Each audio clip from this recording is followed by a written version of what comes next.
women in the board of Okay. the FA, Football Federation. And how many are total in that? I think there are 10. Okay.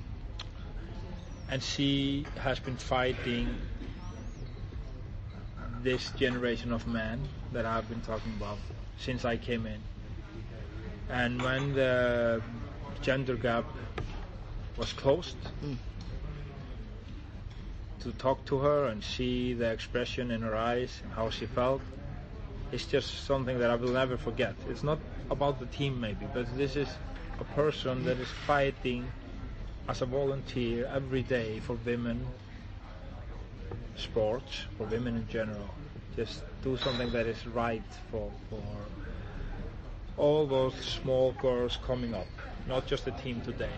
And see her making this victory, it was something special for me because we have a good relationship today. She has been fighting a lot for the team. We have also had our classes, of course. That's just how it is. But I respect her a lot. That was very emotional when I saw her making that difference for women in sport.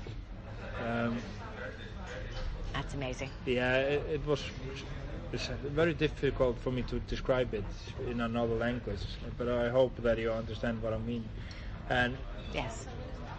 And the media attention around the Euros. Like I said, I was preparing it for 3 years. I told the players 4 years ago now, this will happen. You have to be prepared. But they didn't believe me. There was maybe 1 or 2 journalists following us around the big games we played. When we were coming close to the Euros, we're having every media in the country. Like we had the same amount of media around the Icelandic national team as the German national team had. That's just ridiculous. They are European champions for decades. They are millions and millions, and the respect in women's game is huge in Germany. So Iceland coming with the same amount of media is something special. And the players were as prepared as we could, but it was something special. And the media coverage we got, and like I said, the attention, the support from the Icelandic nation. Although we didn't get the result, but everybody was so supportive because we gave 100%. We just weren't good enough, but we did our best. And that made me very proud of my players and of the country. I mean, I met the president after the last game. He stood out in the rain waiting for us, the president of Iceland. He just wanted to hug me and tell me how proud he was of me and the team. I mean, this was special. Wow. Yeah. Wow. And I respect him a lot. I never met him before, so that was very important for me because I was devastated because of the results. That's just the nature of the game. You always want to win, but you need to see the big picture. And I saw it when I came back to Iceland. I saw all the images and everything that had happened here. Well, it sounds like you made a strategic decision too to prepare this team and to bring this team forward for that level of attention, and that maybe the first time around getting that level of attention is going to cause, going to cause some upset, so that maybe now the next time, you can integrate that level of playing also with a greater comfort with that level of attention, which must be unimaginable. Yeah, that's for sure. That's one of the things I told the players. Now, next year is the World Cup. We are trying to make the World Cup. They will be much more prepared for the World Cup, and this will not have as much effect on them as it did. They will they can handle the media at the same time as they can play football.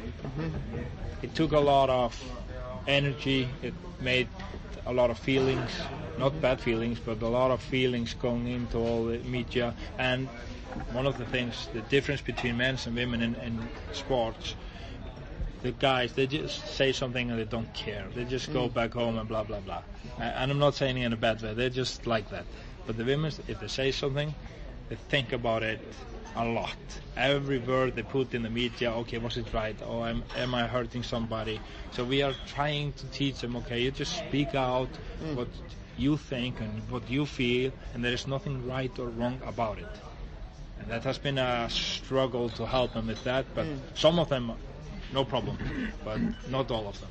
But it just takes time, and they're also young, and like I said, they come from an environment that they're not used to this. But the guys, they are playing in the Premier League or whatever, the big leagues in Europe, they do it every day. It's no problem for them.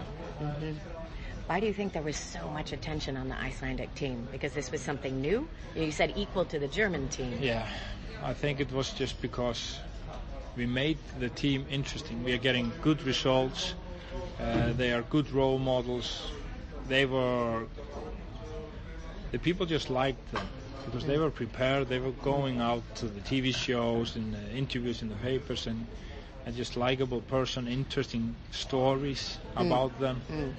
So we were giving back in a way. I mean, like I said, they are very special, those girls. They are. So it's just interesting, I think, for the people in Iceland to see that we have those kind of people, both in the men's and the women's game. And a lot of those stories were untold. So they were just, at the time, competing to get those stories in the front page or in the TV spotlight. How is it, you'd mentioned that, we have this mass inequality globally, not in Iceland anymore, but globally in terms of what men and women get paid. How are you encouraging, these young women and then the women on your team to still continue forward, even though that future doesn't look yet like it does for men? I'm a strong believer that this will change.